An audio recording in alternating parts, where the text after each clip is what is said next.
Speaking 7 o'clock, June 20, 2012, meeting of the Zoning Board of Appeals for Town of Orleans is called to order. Present are the Board Secretary Sandy Stewart, the Building Inspector of the Town of Orleans, Brian Harrison, myself, Michael P. Marek, the Chair of the Zoning Board, Matthew Cole, a regular member, Greg Delory, regular member, Beth McCartney, regular member of the Zoning Board, and Ralph Soderstrom, associate member, temporarily on application for resumption as a regular member of the board. There are 4 hearings tonight. There is some board business that we will take now rather than at the end of the meeting, although the public notice of the public hearing announced that, for example, the board will consider the minutes of the May 16th, 2012 meeting now. The minutes have been distributed to the board. Are there any comments, questions, or suggestions concerning the minutes? Very well. Then we'll entertain a motion to approve the minutes. So move. Motion to adopt. A second? Second. Mr. Delory, any discussion? All those in favor? And opposed? Motion carries unanimously. There has been no correspondence to the board other than correspondence concerning the matters on for hearing tonight. Periodically, the board has been discussing a possible amendment to the rules and regulations of the Orleans Zoning Board, and I had volunteered to prepare a first draft of some possible amendments, principally directed towards the type of information and documents which should be filed with the building department or the clerk of the zoning board in connection with appeals from decision of the code enforcement or building inspector. I have distributed those to the board tonight. We won't discuss them, but we'll review that at our periodically, certainly at the next meeting, if there's time and inclination, but now it's a continuing agenda item. And is there any discussion about, I realize that I've just given you this draft tonight, but if you get a chance, it would be really helpful to see if something's missed, something's necessary or unnecessary. What I haven't done is to track the present rules and regulations with this, so it would be a lot easier to determine what already exists and therefore wouldn't have to be changed. This is yet another appeal to the board members, those present at these hearings, and the public, that the zoning board through the Board of Selectmen would receive applications for those citizens of the town of Orleans who would be interested in serving the municipality by serving on the zoning board. Where right now there's a shortage of members, and we certainly could use some help. It isn't just to take care of the situations where there's a shortage because someone is busy or is unavoidably missing a meeting. The fact of the matter is, it's a fine public service, and what each person, each individual citizen of the town of Orleans brings to any board is of great importance in the terms of experience and sensibility. Having said that, we will proceed to the hearings, the first of which is a public hearing in case number 1936, in which Miss Kathy Whitaker has applied to revise the special permit previously granted in case 1936. The property is located at 176 Quonset Road. Mr. Little, initially, the board is advised that General Laws, Chapter 48, Section 14, provides in part that the Board of Appeals shall have the following powers. 1, to hear and decide appeals in accordance with Section 8. 2, to hear and decide applications for special permits, upon which the board is empowered to act under said ordinance or bylaws. In exercising the powers granted by this section, the Board of Appeals may, in conformity with the provisions of this chapter, make orders or decisions, reverse or affirm in whole or in part, or modify any order or decision, and to that end shall have all the powers of the officer from whom the appeal is taken, and may issue or direct the issuance of a permit. Under those circumstances, the chair considers that under Chapter 48, Section 14, this board may modify the previously issued decision in case number 1936. This was continued, I think, to Mr. Little, because the board was requesting some further information. Can you speak to that? That's correct, Mr. Chairman. At the last hearing, I provided the board with plans, but they did not have dimensions on them. And I believe the board seemed to be on, or you agreed with the change, but preferred to have dimension plans for the record, so moving forward, when it eventually came before the building inspector, he could confirm that everything was approved accordingly. So that being said, Mr. Chairman, I have provided you with the same information and both the existing and proposed dimension plans of the project. Simply, the architect has changed, the looks of the house changed slightly. It in fact has been reduced by 41 square feet in coverage. So I believe that it's still in keeping with the original special permit, and we're hopeful that you will accept the revised plans and under the existing permit. Mr. Little, am I correct that the plans entitled Whitaker Residence, drawn by Architectural Design Incorporated, revised April 5th, 2012, sheets A3 through A6, are to be considered, and also the floor plans entitled 176 Quonset LLC, drawn by Architectural Design Incorporated, issued May 2012, sheets A0 A2, are in substitution for Mr. Moore's plans? Yes, sir. Very well. Then, the changes based, your letter is also included, which explains the reduction in the size of the addition foundation, the reduction in the size of the porch, the additions of 3 cantilevered extensions, the reduction in building coverage of 41 square feet, and the reduction in the height of the ridge of the addition. And there are no other changes. None. It kind of occurred to me that even though the original changes are, it would appear, less burdensome or less than was originally asked for, doesn't necessarily mean that the original special permit was warranted, because the reduction could also result in a disqualification from one of the original findings, such as, the effect on the neighborhood. So, are there any questions or from the board or comments?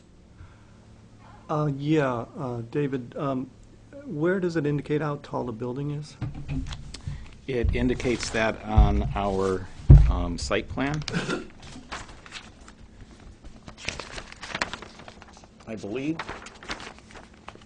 Oh, forgive me, if you remember from the original hearing, we are bound to maintain the same height of the existing dwelling on the site with the new dwelling on the site. So in my original presentation, I made it clear that the elevation, the ridge elevation of the new dwelling will be at or below the ridge elevation of the existing dwelling. The number of, what that number is, Mr. Delory, I don't have with me. I see ridge elevation 46.21. And on the plan, there is also, Kind of an arrow pointed towards the corner of the building. right, and there is a note on the plan that it says existing and proposed ridge elevation 4621. Thank you. Okay. I'm sort of at a loss to understand why we don't receive plans with height. We have floor levels, we have all kinds of marks, but no building height indications on any of our elevations. Well, I discussed at length the issue with this original application had to do with the building setback from the top of the coastal bank. And because the building is located on a coastal bank, it's totally non-conforming. So the only way that we could rebuild it is to rebuild it no higher than the existing dwelling is today. So I can assure you that it's my experience with the building department that they will require that we submit a certified plot plan acknowledging that the new structure will conform to that height. Thank you. Well, that was finding 5, I think, and we're not going to, we're not going to change that. I note that there was no one speaking in opposition to this application when we originally heard it. Is there anyone in opposition to the modification tonight present? No correspondence has been received concerning this modification. Are there any other comments by the board?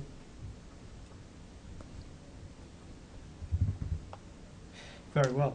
Then I move that the board modify the decision now to grant the special permit to run with the land, allowing the construction of a new single-family dwelling on an existing foundation, including an addition on a new foundation pursuant to section 164-44 of the zoning bylaw, in conformity with the application of 176 Quonset LLC filed November 10th, 2011 for a special permit allowing the construction of a new single-family dwelling on an existing foundation, including an addition on a new foundation, based also upon the plan entitled Site Plan Sketch Building Coverage Calculations prepared by Ryder and Wilcox, dated August 11th, 2011. The Town of Orleans Conservation Commission Order of Conditions dated October 19th, 2011, Mass DEP File 54-2115 as modified and approved by the acceptance of revised plans on April 24, 2012. Based also on plans entitled Whitaker Residence drawn by Architectural Design Incorporated, revised April 5, 2012, sheets A3 through A6. Floor plans entitled 176 Quonset LLC, drawn by Architectural Design Incorporated, issued May 2012, sheets A0 through A2. Letter of David A. Little, Ryder and Wilcox, dated June 1, 2012, explaining the changes which included the reduction in size of the addition foundation, the reduction in size of the porch, the addition of 3 cantilevered extensions, the reduction in the building coverage of 41 square feet, and the reduction in the height of the ridge of the addition. Based also on the site plan showing proposed dwelling renovation and addition, Ryder and Wilcox, Inc., dated September 15, 2011, revised October 11, 2011, sheet 1 of 2, and a land management plan prepared by Wilkinson Ecological Design and dated September 15, 2011, but in all events, conditioned on full compliance with the terms and conditions of the order of conditions issued by the Orleans Conservation Commission. That is the motion, members of the board. One question, what was the date on the new architectural design plans? The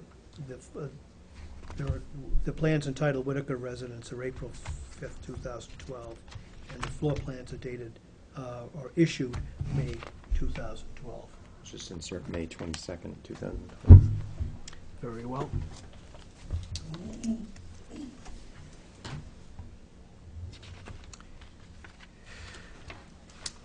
Do I have a second on the motion? Second. Any discussion on the motion? All those in favor? Aye. And opposed? None. The motion carries unanimously. Thank you, Mr. Little. Thank you.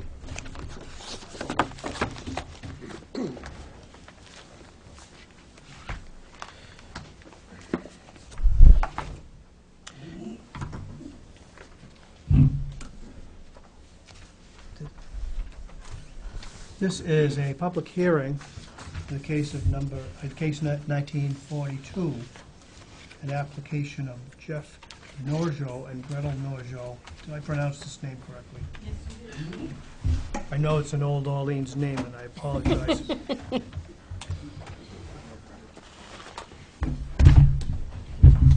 Their application was filed with the town on May 12, 2012, and you're looking, in summary, to build a barn garage addition. Particularly, the building coverage with the completion of the barn and garage addition will be 5220 square feet. Happens to be 1.4% of the site, but it's over 4,000 square feet, and I think that's the principal reason why you're here. Is that, am I correct? Yes, that's correct, Mr. Chairman. David Little from Ryder and Wilcox, and I'm here with Gretel Norjo. Her husband Jeff is in the second row. They are the owners of Checkerberry Farm, which appears on the plot plan that I gave you. Gretel is one of the founding members of the Orleans Farmers Market. She is currently the president of the Farmers Market, which is in its 18th year.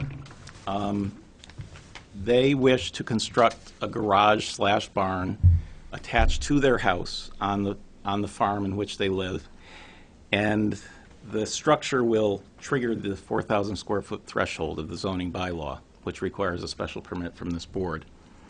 The barn itself will not house any animals. It's not an animal farm. It's a vegetable farm. Is that an appropriate term, Gretel? Yep. And it will house equipment, storage of things from the farm, and it will have a workshop for Jeff. I have submitted a certified plot plan showing the location of the proposed barn. Everything on the site, other than the 4,000 square foot trigger, conforms with the zoning bylaw. The property has the benefit of a farm status with the town. Just as for a little history, Gretel brought with her some pictures of the 7,000 square foot barn that used to occupy the property that they tore down when they purchased it 13 years ago.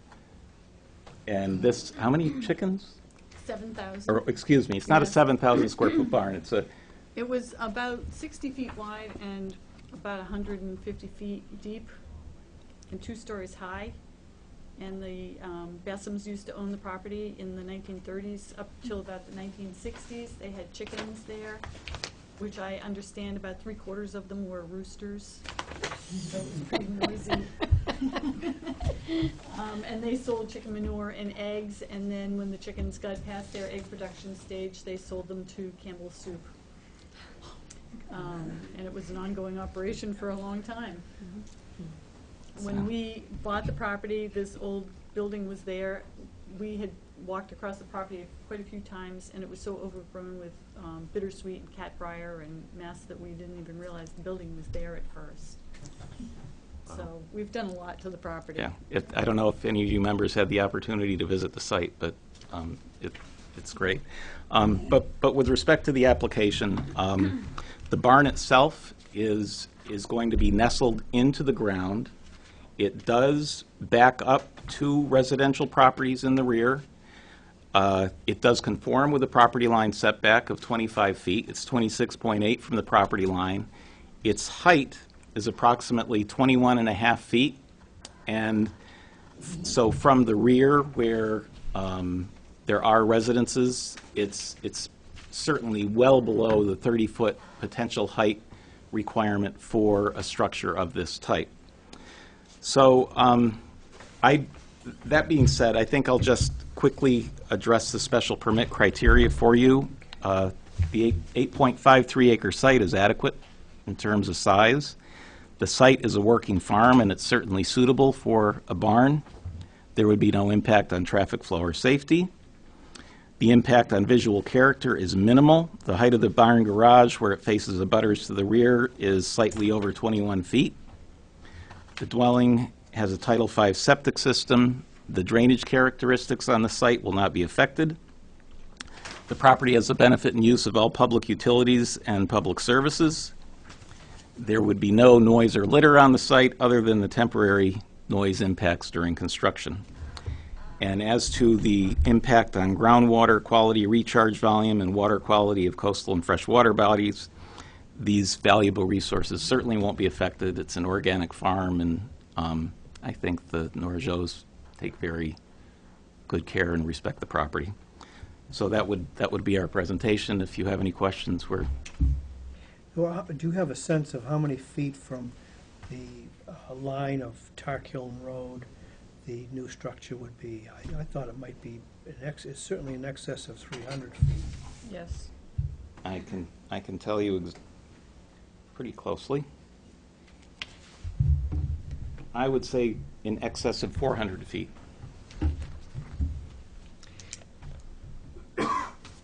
I did, if you are interested, I have a copy of the town GIS map that it's pretty obvious where the farm is located, and the house and where the barn addition would go.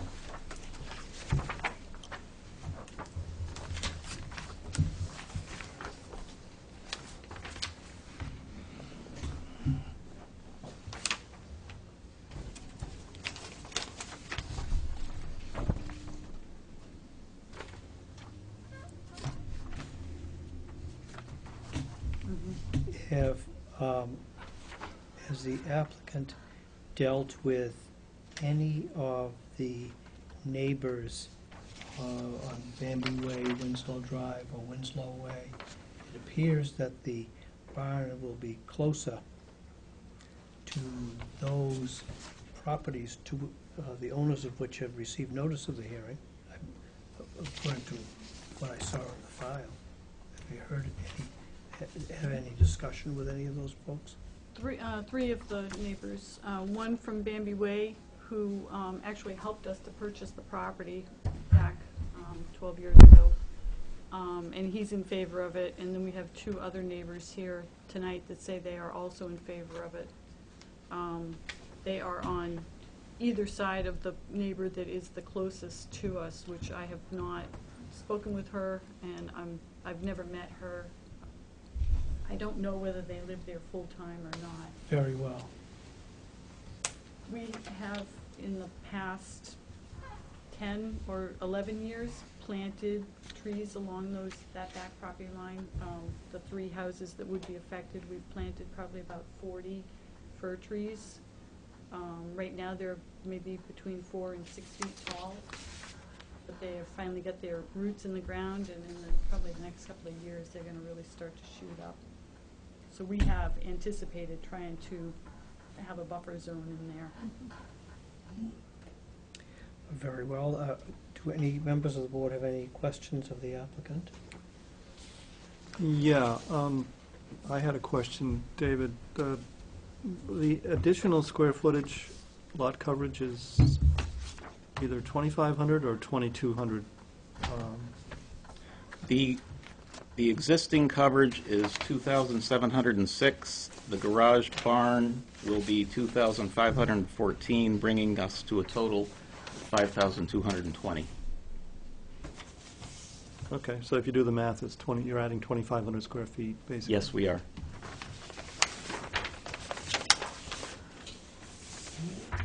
Any other questions? No questions.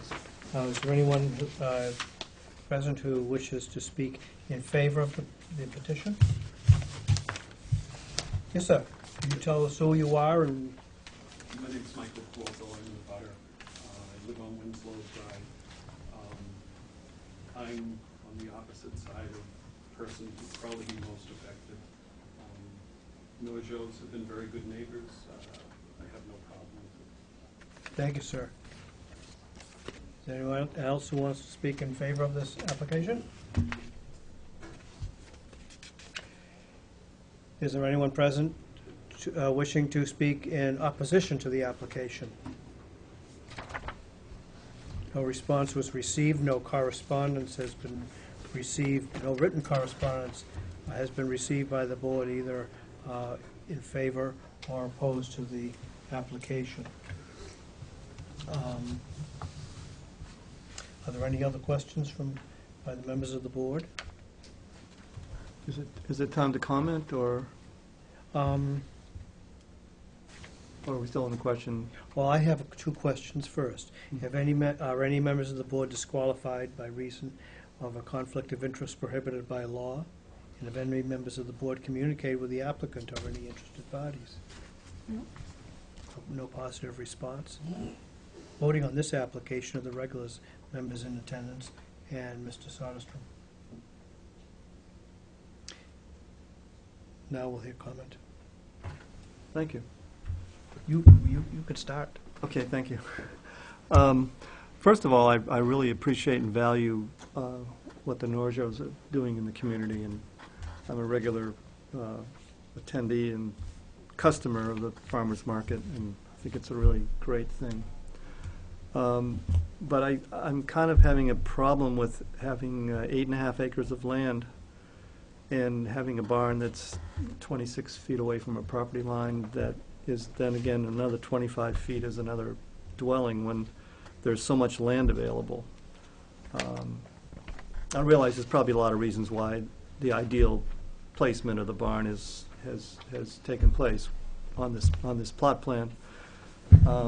But I don't think I would vote for it unless the barn was moved away from the north property line, maybe twice as much as it's shown here.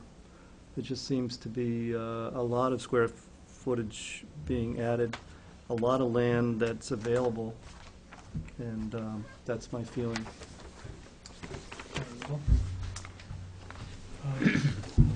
Ralph, do you have any remarks? No, I think it's by right that the barn is located where it is.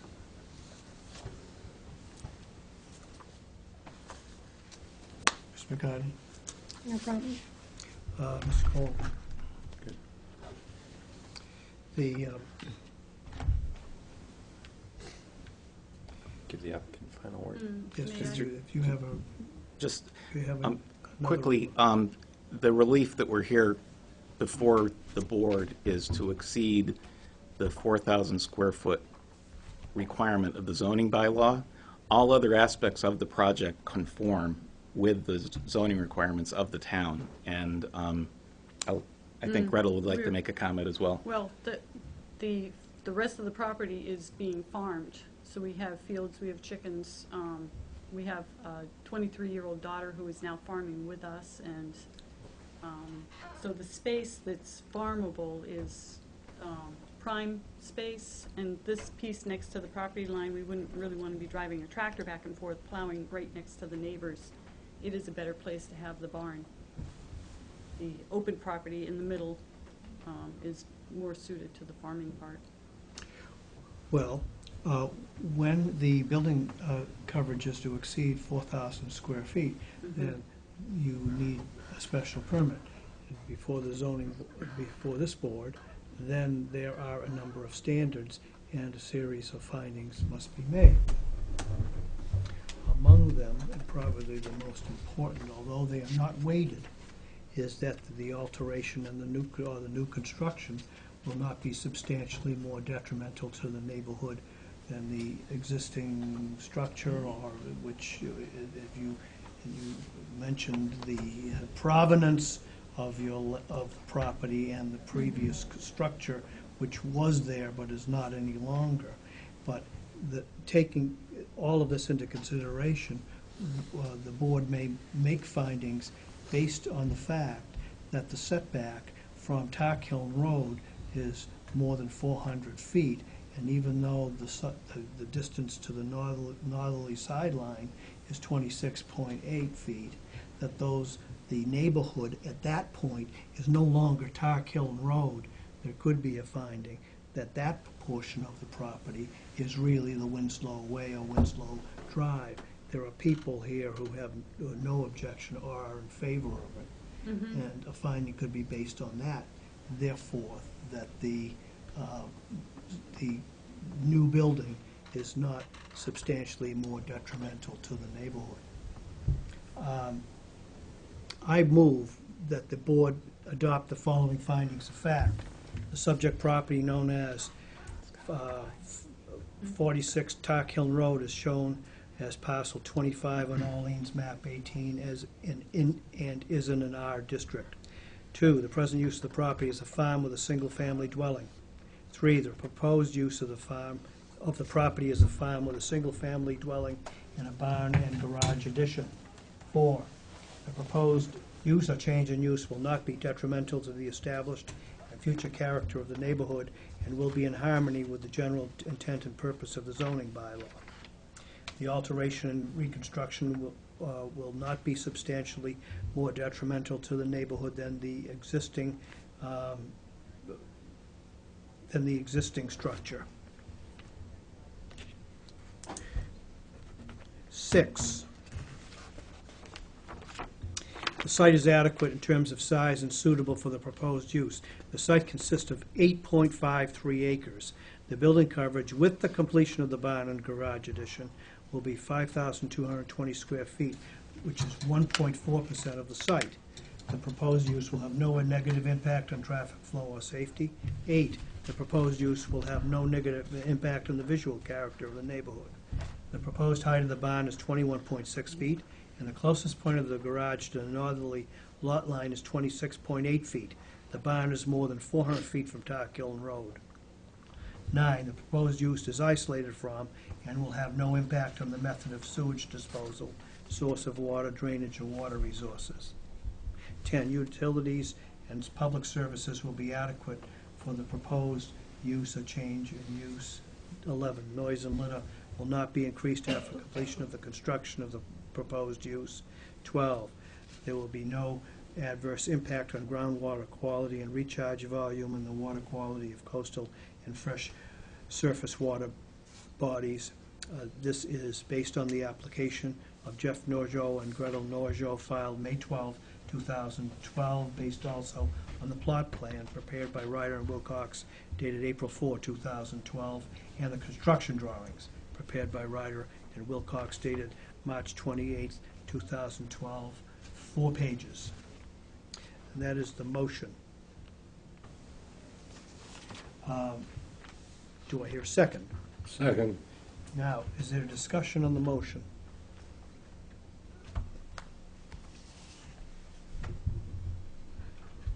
I guess in response to what Greg said, if they were keeping animals in the barn garage, it would be different. But if it's just for storage and workshop, I can't see where it's detrimental to the neighborhood.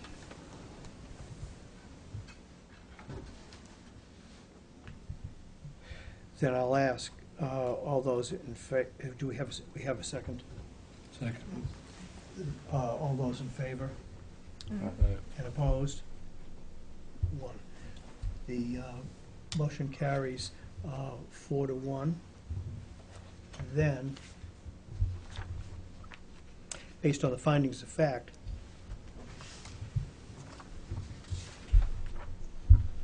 I move that the board grant a special permit pursuant to sections 164-21A and 164-44 of the zoning bylaw to run with the land, with no conditions. Do I hear a second? Second. Any discussion on the motion? All those in favor Aye. and opposed?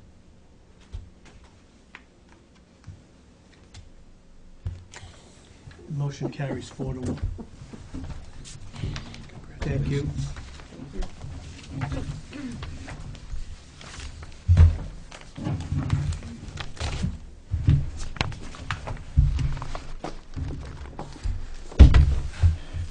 This is a public hearing in the case number 1943, the application of Douglas Jacoby and Jenny Jacoby, proposed owners under agreement, filed May 11, 2012, for a special permit.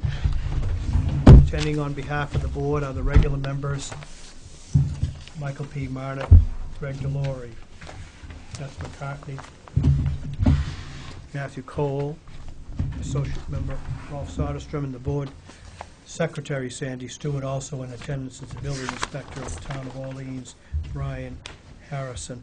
Are any members of the Board disqualified by reason of a conflict of interest prohibited by law? No. Have any members of the Board communicated with the applicant or already interested parties? I have had conversations with this applicant and am also involved with the following case. I'm going to recuse myself for the following two and step out of the room. Very well, sir. Let the record reflect that Matthew Cole, Vice Chair, is excused from the two following hearings. Now, this leaves the board with 4 members to consider. The applicant in this case has attention directed to the rules and regulations of the zoning board of the Town of Orleans, which provides in part that 4 members are a quorum for voting on all petitions, appeals, or variances. However,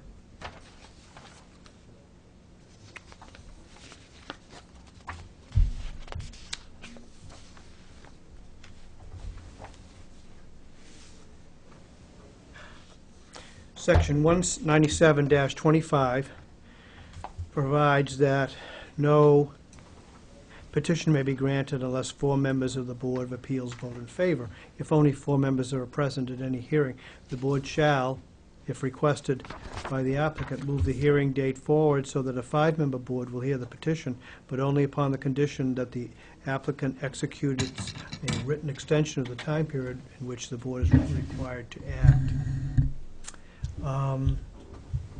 Do you wish to proceed in case number 1943, gentlemen? Well, if I might, Mr. Chairman, my name is Ben Zender, for all of you, and I represent the applicants, Doug and Jenny and Ryan Jacoby, who are behind me, along with David Little. And as I understand it, do you mind if I just ask, I don't think there is a 5th member of this board, is there? No. No.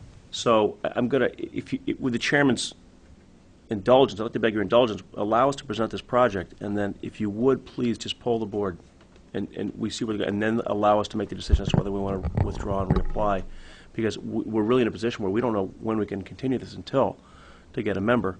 As you saw from the last hearing that you just concluded on, sometimes you don't get that last vote that you need. So I would like to be able to allow us to present, allow us to hear the board's concerns, see if, in fact, there is going to be an issue with we're getting 4 votes, and if it turns out that we're not going to get 4 votes, then be able to revisit it, either withdrawing without prejudice or taking some other action. I understand that. Tonight's the night, Right. and we have reason to believe that there will be an additional member joining us in July, Okay. subject to the approval and review of the Board of Selectmen. Okay. But that doesn't help any of us out. tonight. With one thing, and I don't know, does Orleans have the Mullen Rule, which would allow that fifth member to come in and read the minutes of this particular hearing and go forward? Have you voted the Mullen Rule in this town? Because if you have, we could go forward, and then if we don't have the 5 votes, we could allow that fifth member to come in, read the minutes, review the plans, do a site visit, and vote on the matter. I don't think the board has voted on it. I didn't realize the board had to. I thought that was just now state law. Okay. Well, can the board vote on it? I don't know. I'm just trying to find a way. Again, this is a project they're under contract to buy this property, so it is time sensitive. If in fact we get through this presentation and the 4 members here believe that this is something they want to approve, I don't want to delay this. So I know the board has some latitude in how they approach this problem, but I don't see that provision in the zoning bylaw or the rules and regulations. the Mullen Rule. Yes. Yeah, it's a state I'm not- law. Yeah, it's a state law that as long as the town has adopted this rule and the board has voted to adopt the rule, then it would allow a member that's not present at a hearing to review the minutes, take a site visit, and attend the next hearing and still be fully qualified to vote on the application. I don't want to have to go past that if we don't have to. It's something we've done before, with, I think, this board and other boards, so.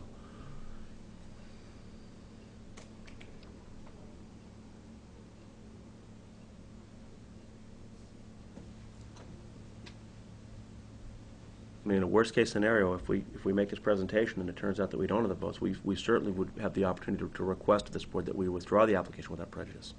And then we could certainly reapply and come back with 5 members at the next meeting. Well, it's your choice. I have no objection and will not prevent what you propose. Okay. To hear objections, those speaking in favor of the application, Mm-hmm. this and the following application, and then you can get a sense of it. I appreciate that. Thank you, Mr. Chairman. Okay, we would like to go forward then. Yeah. Because all we have is the materials that have been filed. I understand. I'm just trying to lay out up front how I would like to approach this, so that you understand that, we're at somewhat of a disadvantage, but I don't want to delay the project any longer than we have to. So if you would allow us to go forward and present, we will present. And if you would allow me just the opportunity at some point to just try to get a sense of the board and to make the request for withdrawal without prejudice if I feel that we need to. Very well. Okay. Thank you, Mr. Chairman. Go ahead, David. Mr. Chairman, members of the board, David Little, Ben Zender, Doug and Jenny Jacoby, and their daughter, I'm sorry, I forgot your name. Ryan, and John Dvorak, the architect, are all present to answer any questions that you may have. I would like to confirm that the board is looking at a site plan with a revision date of 5/21/2012. I did submit revised plans after the application. I just want to confirm we have the correct ones in front of us. So in accordance with section 164 3C1 of the bylaw, the Jacobys are proposing to raise an existing 3-bedroom dwelling and construct a new 4-bedroom dwelling. The dwelling is non-conforming. The new dwelling will be non-conforming with respect to its side and rear setbacks to the property line. It's 5/7/12. We have, Was the date for was it 5/7/12? 5/21/2012. Okay, I don't have the new plans. It should, the plan should have a red outline on the proposed side. I have extra plans, I can, So many plans in here. I have copies right here. Do you want some of these extras back? The one I've got shows a 614 on the subject road. no. I did, Right here. Okay, It's separate in the packet. okay. Sorry. I have several extra plans right here. I think they have them, they just need to find them. It's underneath the letter, my cover letter, asking you to accept the revised plan. Look on the It's left. it's a little below everything. Left, right there. What's that? Not so well. Okay, sorry. Okay, thank you very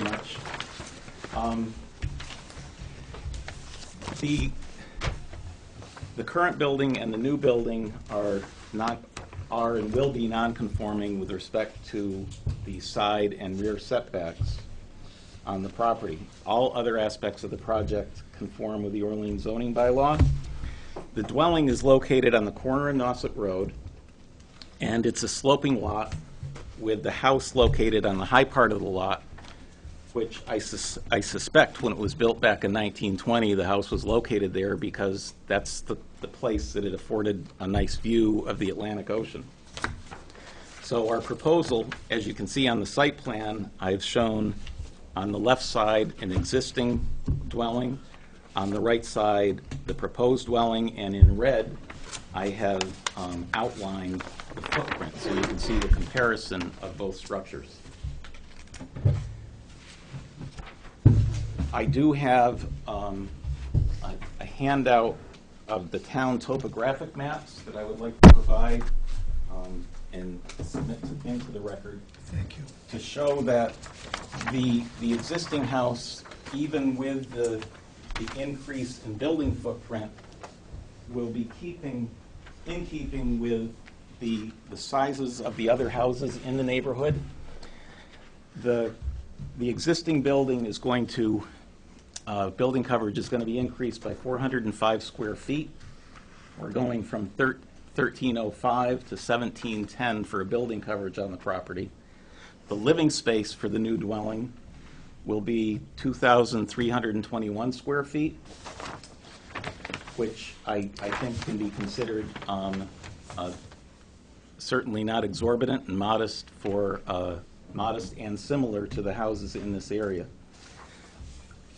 Both the Jacobys and I have had several conversations and have shared several emails with the neighbors to the rear, Mel and Karen Slotnick, and I have reached out to them because the building is going to be increased by 8.1 feet. We're going to be adding a second story to this building. So I spent I had several conversations with them. I shared photographs with them. I reviewed the plans with them. And I think it's important to note, and I'd like to bring your attention to the plot plan, that I have shown on the plan where the neighbor's view corridor is. The Slotnicks have a view corridor which goes across what the Jacobys hope to be their property. And we have maintained the location of the dwelling so it encroaches no further on the view corridor that they presently enjoy over the Jacobys' property of the Atlantic Ocean. And furthermore, I'd like to point out that if this is the elevation of the side of the house that the neighbors to the rear will see. The sloping roof that is proposed for the screen porch will actually afford the Slotnicks a better view. They'll actually be able to see more ocean from the second floor than they presently do. Presently, from the second floor of their house, they have no view of the Atlantic Ocean over the current house, nor will they have a view of the ocean over the new house, but they will have an increased view of the ocean because where we're providing this sloped roof, the current L goes out straight. I took several photographs and discussed this at length with them, so while I am aware that there is a letter from the Slotnicks in the record, I can say that I believe with respect to massing and location of the buildings that we are comfortable that they are on board with the project. The ridge height for the existing dwelling, or for the proposed dwelling, is very close to the existing ridge height of the Nelson property to the north. I believe we're actually slightly lower than that. So, that being said, I'm just going to I'm going to move on to the special permit criteria and give Ben an opportunity to address some things that he may want. As far as adequacy of the site is adequate in terms of size for the new dwelling. The increase in building coverage from 1305 to 1710 results in a building coverage of 14.3%, which conforms to the town regulations. The site is suitable for the continued residential use of the property. The setbacks to the side and rear abutters have been increased slightly to reduce the two nonconformities of the site, while we have still wanted to keep the building relatively in the same location to have the benefit of the views of the Atlantic Ocean. There would be no increase in traffic flow, and there would be no impact on traffic safety in the area. I believe the neighborhood visual character will remain the same. For those of you that had the opportunity to drive down Nauset Road and look at other houses, this house and the way that it's situated with a drive under is similar to other houses immediately in the area. The height of the dwelling will be increased, resulting in a height which is similar to the abutter to the north. But as I mentioned before, we have taken special care to preserve the limited view that the abutter to the rear, to the rear or the west has of the Atlantic Ocean. The septic system for the property recently passed an inspection, and it is suitable for the increase from 3 bedrooms to 4 bedrooms. We certainly don't anticipate any stormwater runoff from the project. We take advantage of all available utilities and public services. There would be no noise or litter other than the temporary noise impacts during construction. All construction debris would be contained in dumpsters during construction. And this project would have no new impacts on groundwater quality, recharge volume, and water quality of coastal and freshwater bodies. So it's our hope that you agree that the new dwelling will not be more detrimental to the established or future character of the town, and that the dwelling will be in harmony with the general purpose and intent of the zoning bylaw. I have 1 card, 2 letters, and an email that I would like to submit to the record, that are in favor of the proposed project. Thank you. And that would be my presentation. Ben, if you want to. No, I have nothing to add at this time. Any member of the board have any questions? Yes. Yes, sir. I'm assuming that what is shown on the plot plan for setbacks is what you want to achieve versus what's on the application, which is, the numbers are... Well, you may be referring to the 9.6 to the steps? Just the rear property line is 9.2. Unless I'm reading the application wrong, Well, it says it's 15.8. no, it's the way that your page 6 of your special permit asks to be filled out. You're asking what the nonconformity is. Mm-hmm. So I see. in the rear, we currently have a 16.4-foot nonconformity, and we're going to a 15.8-foot Okay. nonconformity. So the plan is in fact correct. Thank you. And the height is 8, The Plus ridge, 8. the ridge is going up 8.1 feet above the current ridge on the dwelling. and this might be another semantic issue.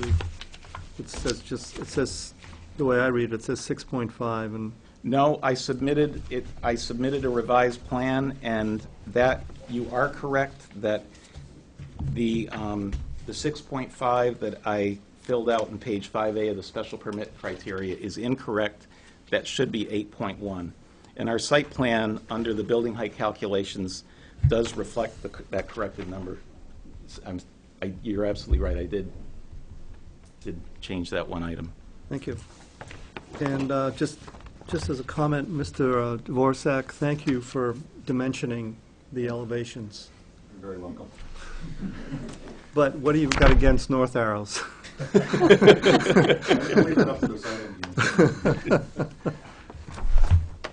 That's all I have.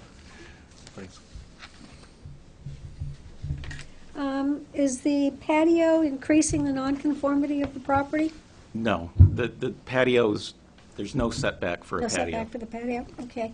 And is there going to be a formal view easement for the abutter? Is that legal view easement, or is that, No, I Anything think the gonna be in writing? Jacobys, the abutter hasn't asked for a formal view easement. Okay. When I first met with the Jacobys, I impressed the importance upon it reaching out to neighbors, which they did do.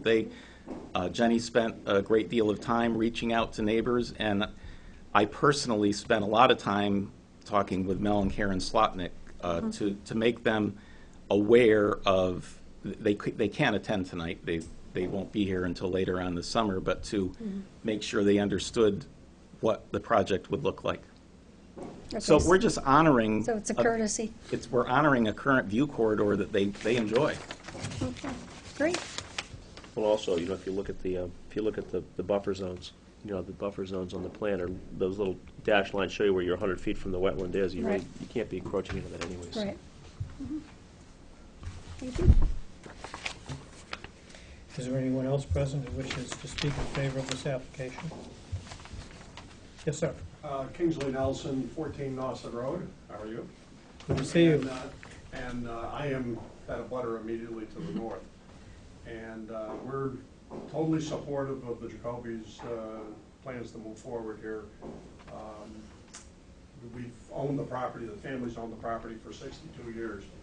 And it's more than a house, it's a location and what views you have and how you place a house on the property. And we see what the Jacobys want to do and the look and feel and the fit of the house to be a great addition to the neighborhood.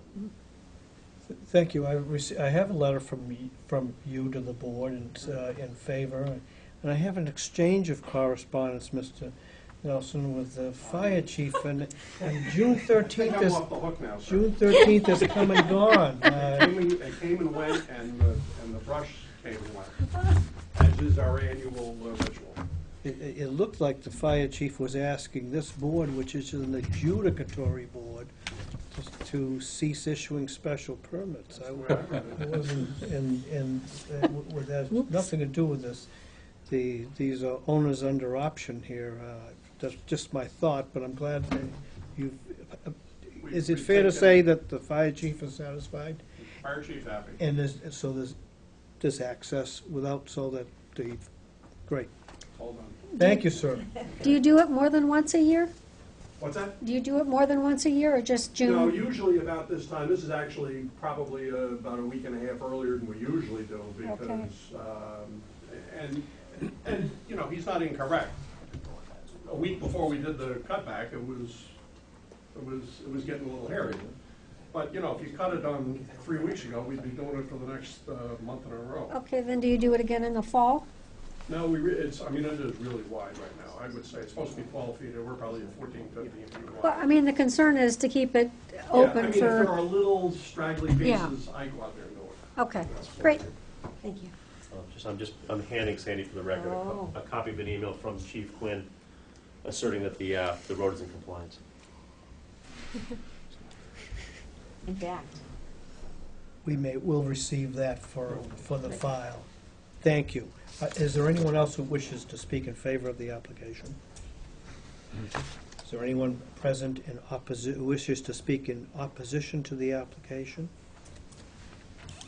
Members of the board, I have a series of correspondence besides that which has been filed with the board tonight. One letter is from Karen Slotnick, dated June 12, 2012, which does not seem to object to the application. However, makes comments in part concerning the construction of a 5-foot cupola with a copper roof and also a copper roof over the screen porch, which concerned Ms. Slotnick that the glare would be generated, which doesn't presently exist.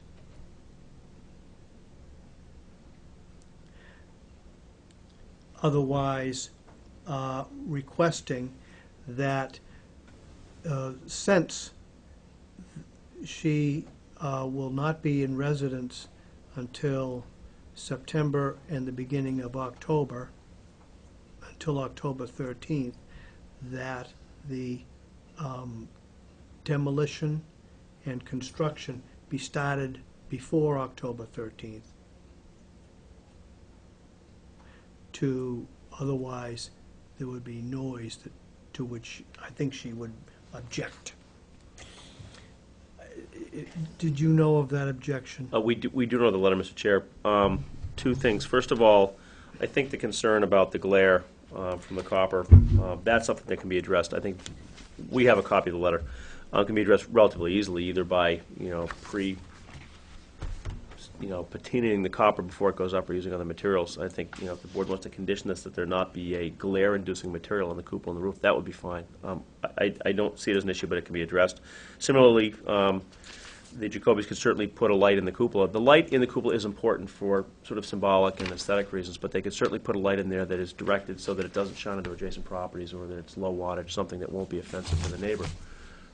The issue of construction limitations is problematic. First of all, I think it's outside the jurisdiction of this board. But secondly, it's difficult to construct a house in the Cape and stay within time frames and get them tight to the weather and all that. And to push starting dates out is just difficult. They could certainly agree to maybe start the construction a little bit later in the morning if sleeping in is a problem or something like that.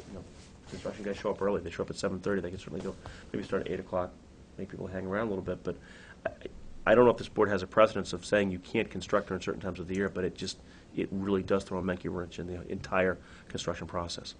So Our construction schedule is such that we were planning on doing demolition somewhere around the middle of September. Well, that kind of a condition, you see, can be described with particularity so that everyone knows where they stand. But I can't quickly, unless you give me some advice, how the quality or quantity of the glare can be measured verbally.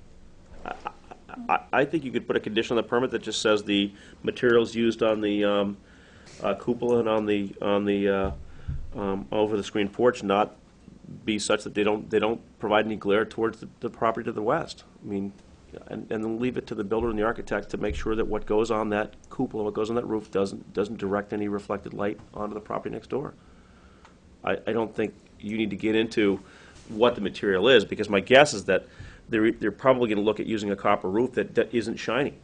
It already is stressed, as it were. So One season takes care of that. I think it does, but they can certainly make sure that it's seasoned before it goes up. Yeah. So I think that as long as you could impose a condition that there not be, the cupola and the roof not be constructed in such a manner to reflect sunlight onto the neighboring property, I think that would address their concern. And I think that not only would my clients do that, but they would live with the spirit of that as well as the letter of that. So Is there a reason for the copper roof on the screened-in porch?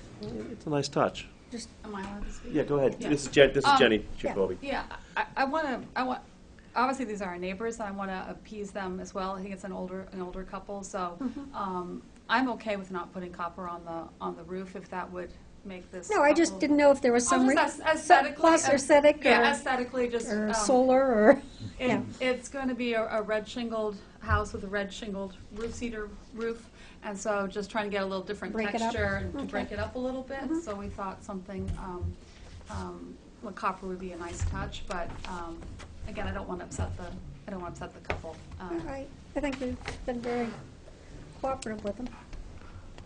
Also, there's a pretty detailed lighting ordinance for Orleans, and if that's followed, there shouldn't be any issue. Certainly. The only intention, I think, there is that there be enough light to give the sort of the symbolic and aesthetic look of a light in a cupola, so it doesn't have to be, it's not for task lighting or anything like that, so it certainly could be very low level.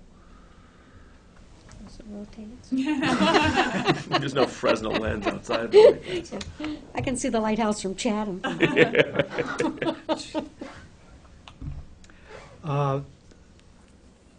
And as far as the demolition, that's 2 days. I asked the builder, he said a day and a half. Yeah, I mean, they tore my house down, I couldn't believe it, so.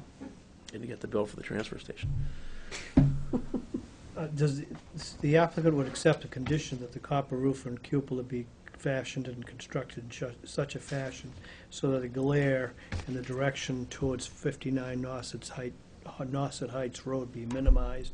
Would that be relatively acceptable? Certainly, certainly. Is there any other comment from the applicant or the public concerning this application? Then I'm going to close the hearing for comment and for the board. Mr. Soderstrom? No comment.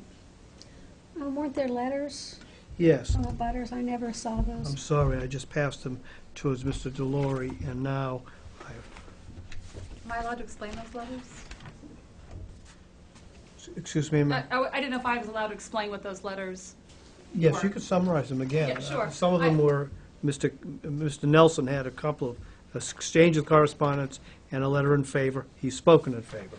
There's a letter from Ms. Slotnick, which I summarized and which has been addressed. The other letters seem to be favorable. Yes, they're all favorable.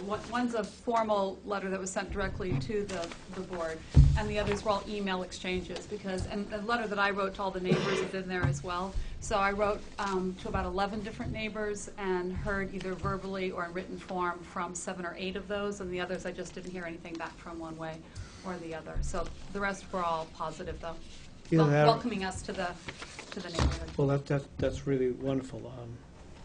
Certainly everyone knew that what the hearing was tonight to, so they could we'd hear them one way or the other.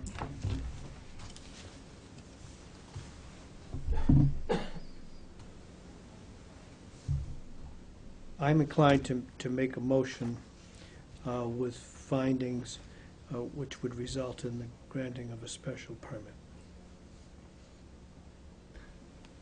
I agree with you. I agree. Thank you, Mr. Chairman. We would respectfully request that you move forward. Very well. Thank you. Then, following public deliberation by the Zoning Board of Appeals, a quorum of qualified members being present and voting, based on the application of Douglas Jacoby and Jenny Jacoby.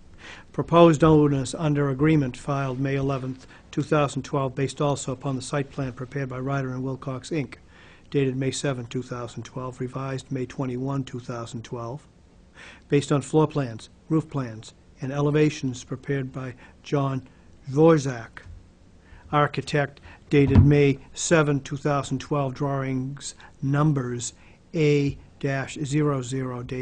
A-01, A-02, A-03, A-04, and A-05, based also upon 6 additional pages of drawings depicting the proposed house.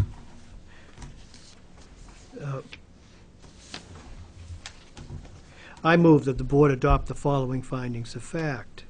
1, the subject property known as 10 Nauset Road is shown as parcel 52 on Orleans map 22 and is in an R district. 2, the present use of the property is a single-family dwelling. 3, the proposed use of the property is a new single-family dwelling after demolition of the existing structure. 4, the proposed use or change in use will not be detrimental to the established and future character of the neighborhood and will be in harmony with the general intent and purpose of the zoning bylaw. 5, the alteration and reconstruction will not be substantially more detrimental to the neighborhood than the existing structure. 6, the site is adequate in terms of size and suitable for the proposed use. The increase in building coverage from 1,305 square feet with 10.9% coverage to 1,710 square feet results in a building coverage of 14.3%, which conforms to the zoning bylaw. The setbacks to the side and rear have been increased to reduce the present non-conforming setbacks on the premises. 7, the proposed use will have no negative impact on traffic flow or safety. 8, the proposed use will have no negative impact on the visual character of the neighborhood. The neighborhood visual character will remain the same. The neighborhood contains a diverse array of architectural styles. The height of the new dwelling, although increased by 6.5 feet, will be similar to the height of the building abutting to the north. 9, the proposed use is isolated from and will have no impact on the method of sewage disposal, source of water, drainage, or water resources. The septic system has passed a recent inspection and has adequate capacity to accommodate 4 bedrooms. Town water will continue to service the property. 10, utilities and public services will be adequate for the proposed use or change in use. 11, noise and litter will not be increased after the construction of the proposed use. 12, there will be no adverse impact on groundwater quality and recharge volume and the water quality of coastal and fresh surface water bodies. 13, this special permit would be subject to the following conditions under the provisions of Section 164-44D of the zoning bylaw, which conditions have been determined to be necessary to serve the purposes of the zoning bylaw. The copper roof and cupola shall be fashioned and constructed in such a way so that glare in the direction towards 59 Nauset Heights Road be minimized. That concludes the motion for adoption of findings of fact, members of the board. Do I hear a second? Second. I had a, Yes. before we do that, the height is actually 8.1?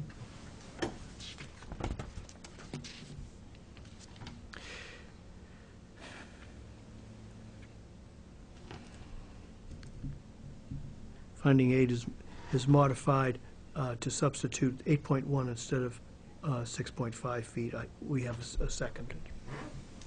Is there any discussion on the motion? All those in favor? Aye. And opposed? Motion carries 4-0, unanimous.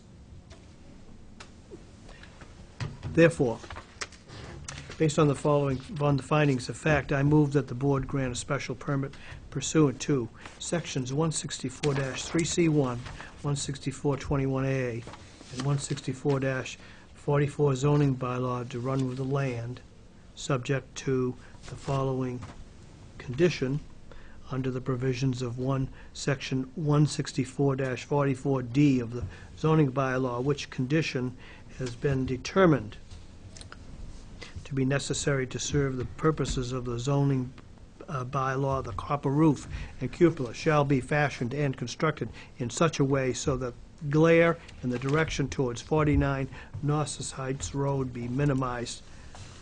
Do I hear a second? Second. Any discussion on the motion? All those in favor? Aye. Aye. And opposed? Motion carries 4-0 unanimously. Thank you all for your time. Thank you. Thank you. Thank you all. You gonna talk about appeal periods and all that? Excuse me, talk to you about appeal periods and all that? Yeah, okay, great. Yeah, thanks. What's your house plans? And Thank you.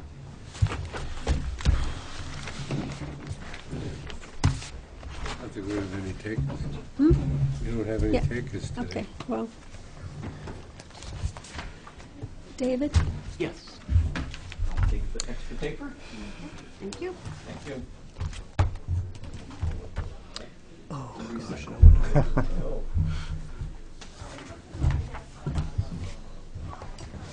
This is a public hearing in case number 1944. The application of Philip and Janine Howarth for a special permit is set forth in General Laws, Chapter 40A, Section 9, under Orleans zoning bylaw, Section 164-21A, Note 5, to construct a residential dwelling and associate structures resulting in greater than 4,000 square feet of building coverage. The property is located at 20 Snow Way, Orleans map number 5, parcel 22. Attending on behalf of the board are the regular members Barnick, Delory, McCartney, and associate member Soderstrom, who acting as a voting member in this, and the board secretary, Sandy Stewart. Also in attendance is the building inspector of the town of Orleans, Brian Harrison. Are any members of the board disqualified by reason of a conflict of interest prohibited by law? Have any members of the board communicated with the applicant or any interested parties? No positive response has been received. So voting on the application, are all members, regular and associate, in attendance? Very well. Will you proceed, Mr. Zender? Thank you, Mr. Chairman. And again, I would ask the board's indulgence and the chairman's indulgence in the same procedural scenario as the prior application, if that's okay with the chair, to allow us to move forward and then Very well. try to get a sense of the board. Thank you, See Mr. what Chairman. happens. Thank you, Chairman. I'll make this presentation very brief. I've brought with me just a sheet of what I would call talking points, which were prepared by the architect. With me is Rick Finuccio, who is the architect of the project, and also David Little, who has done the site plan for the board. And if I might, this is just nothing more than just a summary of information regarding the project. It just gives you, floor areas and heights and lot sizes and lot coverages, et cetera, just so that, it might help a little bit in making findings, it might help a little bit in understanding the project. This is a project under your bylaw for exceeding the lot coverage over 4,000 square feet. This is a relatively large parcel of land. It's 10.5 acres. I don't know if the board's had a chance to go out there and look at the site. It's a beautiful site. Had an existing single-family home that has been removed. The site has been fairly carefully remediated by Wilkinson Associates already to remove some invasives and clear some trees and do some work. This project has been through conservation approval already. It's received its approval. I think the site plan really does speak for itself in terms of the location of the structure, the location of the improvements, and the talking points that I've given you, which you haven't had a chance to look at, kind of tell you what the numbers look like. The total lot area is 10.5 acres. The upland area is 6.83 acres. The proposal to construct essentially two main buildings, a main house and a boat barn. The total building coverage is 11,028 square feet, which is a lot coverage percentage of 3.6%. And then the proposed ridge elevation of the property is 80.3 feet, which would affect a building height of 28.5 feet. The building is fairly significantly set back from Town Cove. It's also screened from Town Cove by the point of land to the south, which forms the left side of Rachel's Cove. So this is a structure that's going to be fairly heavily removed from the water. It's also a structure that literally will not be able to be seen from Freeman Lane, as Snowway going in is fairly lengthy and the property is fairly well set back. The house is well set back within the property itself. The house, the elevations are shown on the plans for the board. I answer any questions that you have, and Rick can answer probably more questions than I can. And I'm hopeful that that after reviewing the plans, you find that it meets the special permit criteria and will grant a permit. And I won't take any more of your time than that, other than to try to address the questions that you have.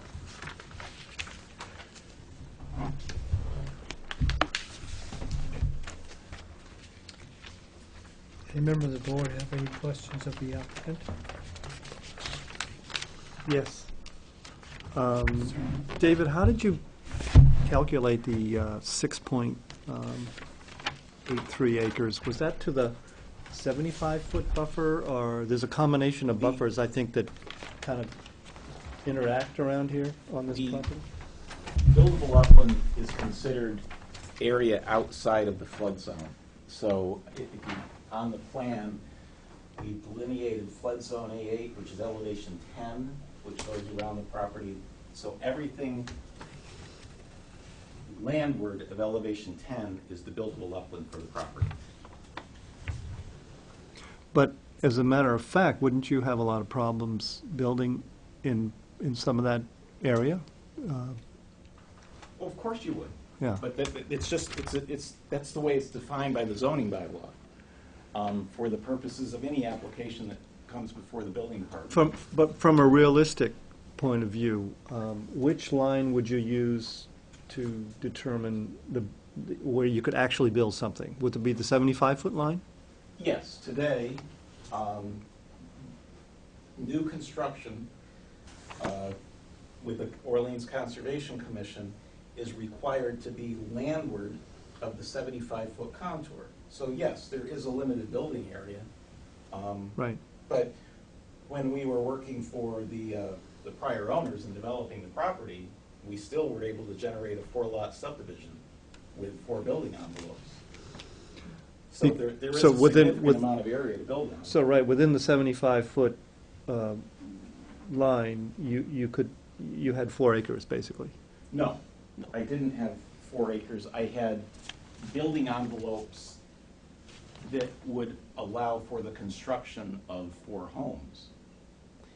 And if I might add to that, Mr. Delory, the reason that we have the lot coverage requirement to 15% is to minimize the density of houses in the town, meaning you want to minimize the crowding of homes and how they cover the lots. And for that purpose, when you're perceiving a lot from the outside and looking at it, you're looking at the size of the structure relative to the entire piece of land, whether or not it's below an elevation line or above an elevation line. It's sort of the density of the structure in relation to other structures. And so, for the purposes of how this is perceived and viewed by the townspeople, that entire lot is going to contribute towards that lack of density, regardless of whether you may be able to get a permit from CONSCOM or you're within an ACEC or something like that. I understand that. Yeah. Okay, I'm not trying to lecture you. I just trying to argue the case. So yeah. But, David, what do you think the acreage is within the 75-foot? Is it? I don't really know, Greg, but this is this is a 4-lot subdivision of the property with 4 building envelopes that would support 4 dwellings. I didn't compute the area within this. It's really of no concern what the area is within the 75-foot buffer. I think you'd still be well below 15%. I mean, well below 15. I mean, I can't imagine you getting close to that, but I don't know the numbers, Mr. Way. I've never calculated them, so. Do you think that if this project went forward as designed and presented, that additional, it could be subdivided and additional homes could be put on it? My belief is that if in fact the applicant wanted to, for example, carve this house out and create another lot of 40,000 square feet or whatever is required, and have the buildable upland, I think we would be required to come back before this board, because this 4,000 square foot relief that we're asking for is based upon a presentation of the entire lot as supporting this application. So I think they certainly would have a right to come back and say, we want to carve out a piece of land for our kids and build a house. We'd like to amend the application for the over 4,000 square foot, and I think you would have the opportunity to look, or whoever's here would have the opportunity to look at that. I don't think we could come in and just carve off a lot and go to the planning board and get A&R and sell it out without coming back to this board.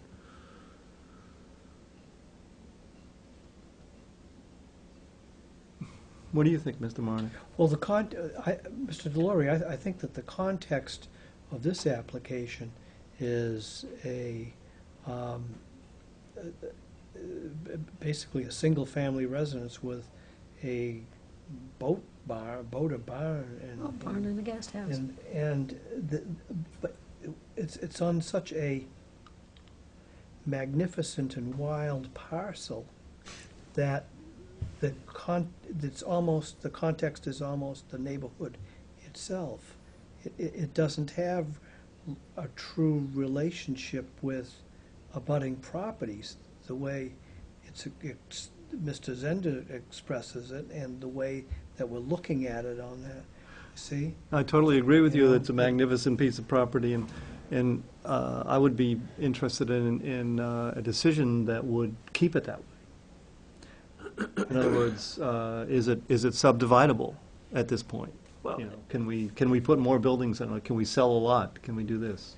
I think that's another day's problem. I think that we're accepting this application where that's really, that kind of possibility is not on the table. I don't look at it that way.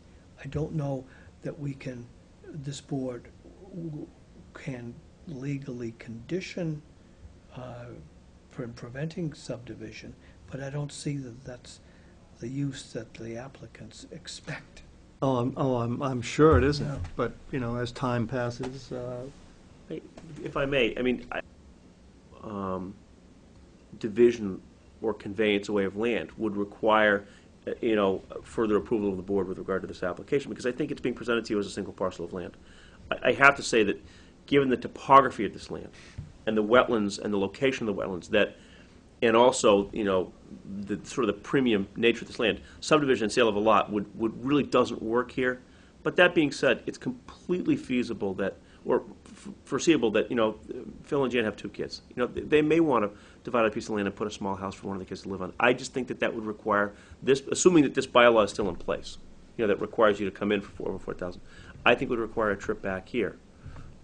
So I just don't know how else we can sort of address those concerns, because that's kind of all we can present to you, I think, at this point. So. Well, part of that, Mr. Delory, is that it couldn't be done modifying whatever decision that we may render tonight or in connection with this application. It would be a brand-new ballgame. Thank you. Good. I just was curious to what would happen in the future if we allow this application to go forward, and 20 years down the line it was cut up into, diced up into lots, and a lot of buildings put on. As many, that's. Yeah, one last point, Mr. Laurie, is the way that this is configured, it kind of almost destroys the ability to subdivide the land, because what they're doing is they all kind of come to a pie. They kind of all come to a point, and the building is eating away all of the points. It's possible. I'm guessing. I think what the clients did was they made a decision early on that they did not want to maximize the number of lots in this property, and they designed what they think is the best use of the property.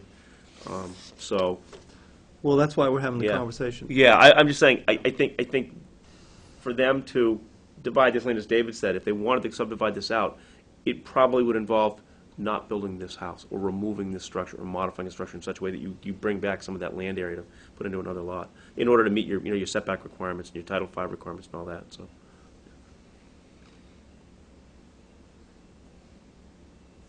I'm just looking at the plan, that such pains have been taken to site those 2 structures exactly where they are, and only by removing one of them could you create another lot, maybe 2.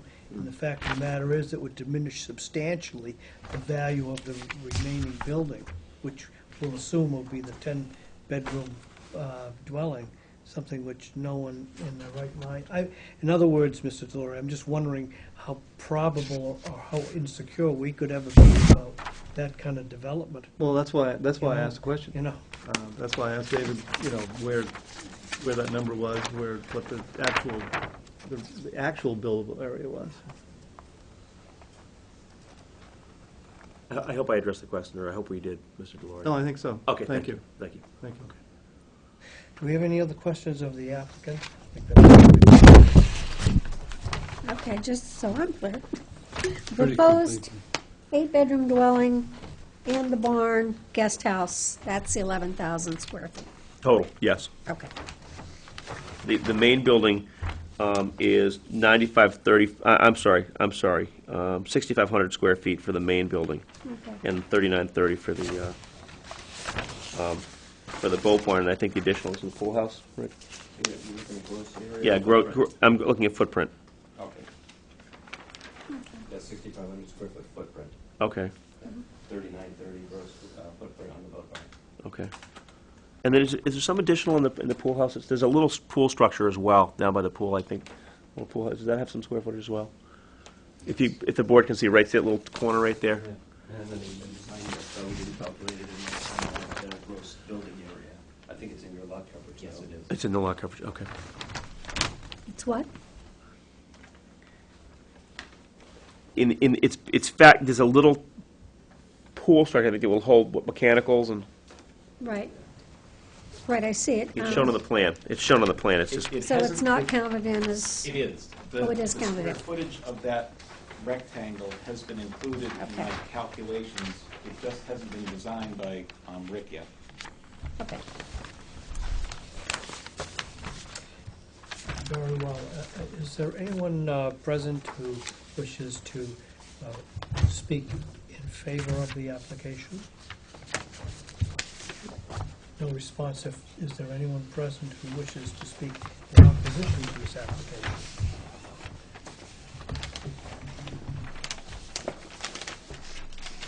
There being, unless there are further comments, then we'll close the hearing for the sense of the board.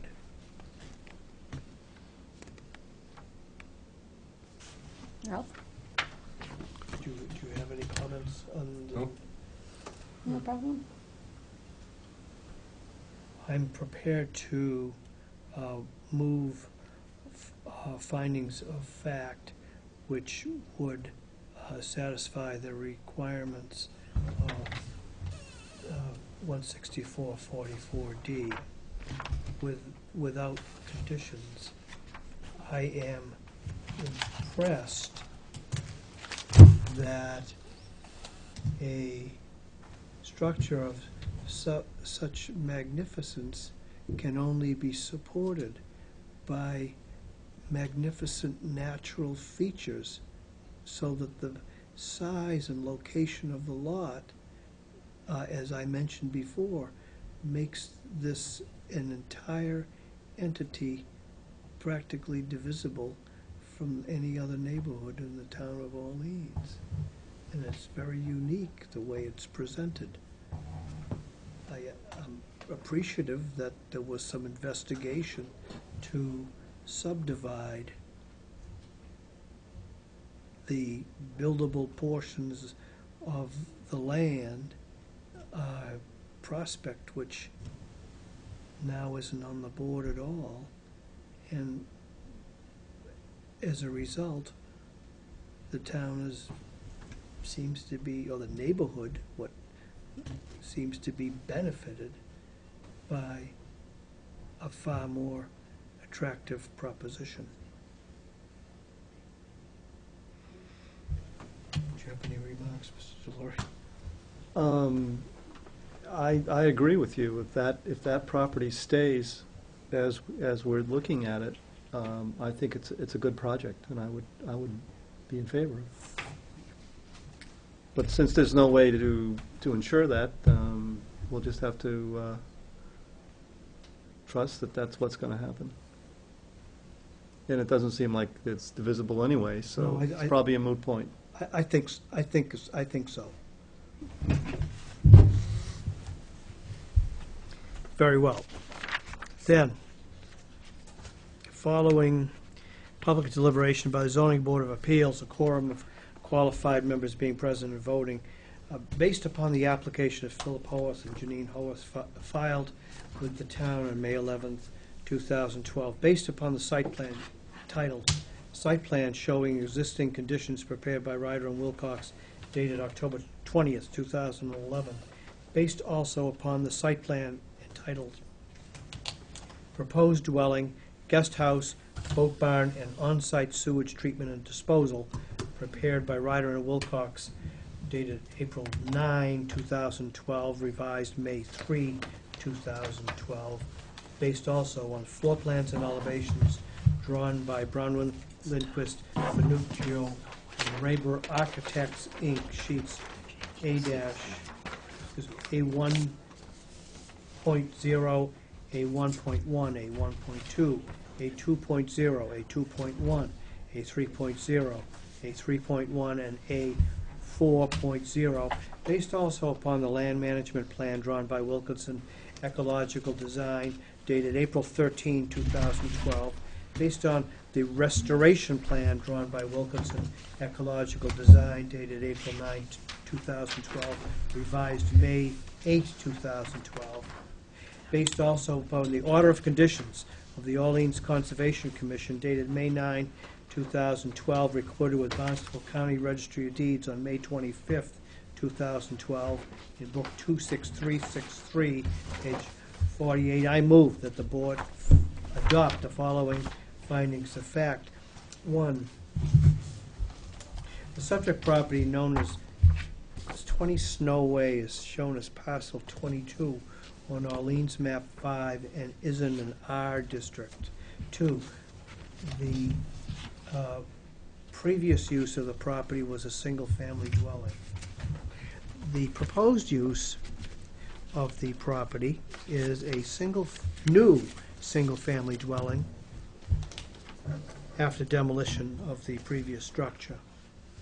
4, the proposed use will not be detrimental to the established and future character of the neighborhood and will be in harmony with the general intent and purpose of the zoning bylaw. 5, the alteration and reconstruction will not be substantially more detrimental to the neighborhood than the previous structure. 6, the site is adequate in terms of size and suitable for the proposed use. The site consists of a 10.5-acre parcel of land, the majority of which, 304,348 square feet, is buildable upland.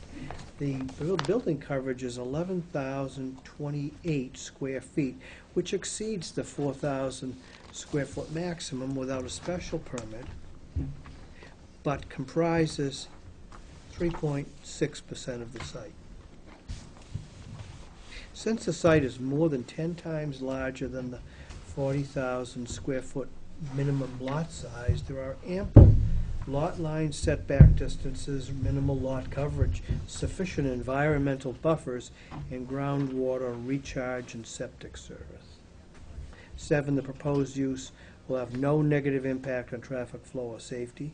8, the proposed use will have no negative impact on the visual character of the neighborhood. The plans and elevations filed in connection with the application demonstrate consideration of the privacy of the site, the nature of the surrounding neighborhood, and the highest and best use of the property for use as a single-family residence.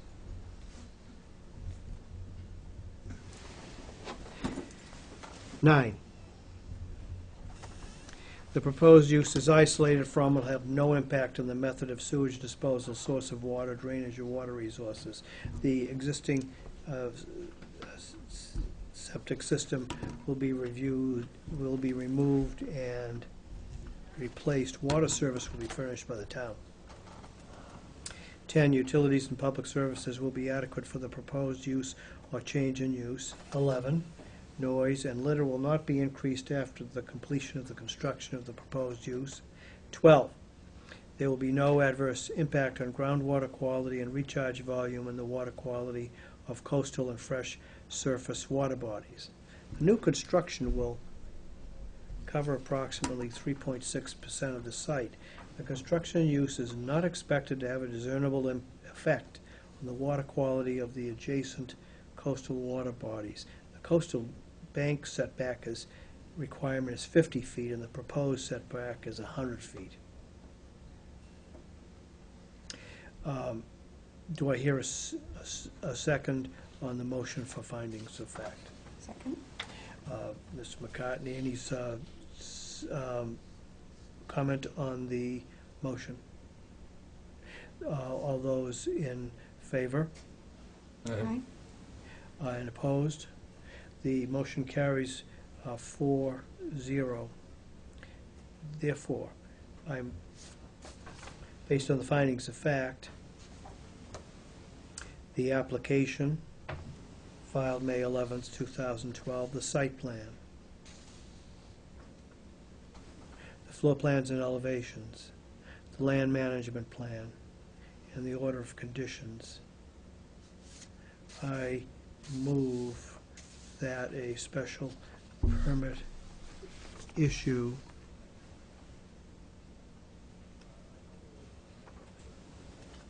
to run under the provisions of section 164-21A and 164-44 of the zoning bylaw only subject to the order of conditions of the Orleans Conservation Commission dated May 9, 2012, recorded with Barnstable County Registry of Deeds on May 25th, 2012, and Book 26363, page 48.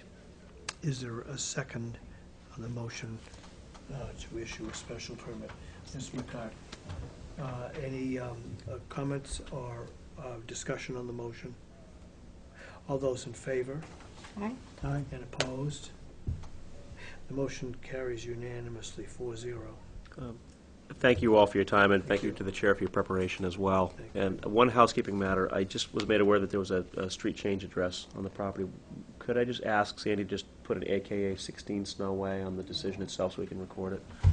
I'm so sorry to bring that up at the late moment, so. Thank you again. Sure. Thank you.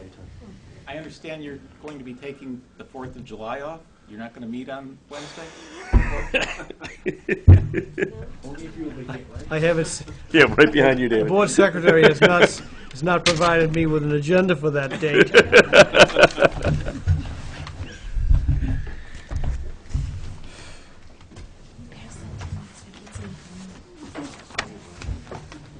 Is there any further, thank you, is there any further business to come before the meeting? The notes you passed out tonight? Yes. Can we do that, do we have to do that in open meeting? Oh, I think Do we that, have to- but will we all be gathered together for that purpose? So we can spend a little bit of time doing it that way? You mean together, Yes, together. or by email? That would be fine. If we do it that way, then we should share it with everyone. Right. Okay. It's not a pending matter, really. Right. I like to just think of you as Ralphie. Very well, then we'll entertain a motion to adjourn. Yay. Second. All those in favor? Aye. No opposition, the motion carries unanimously. Yeah.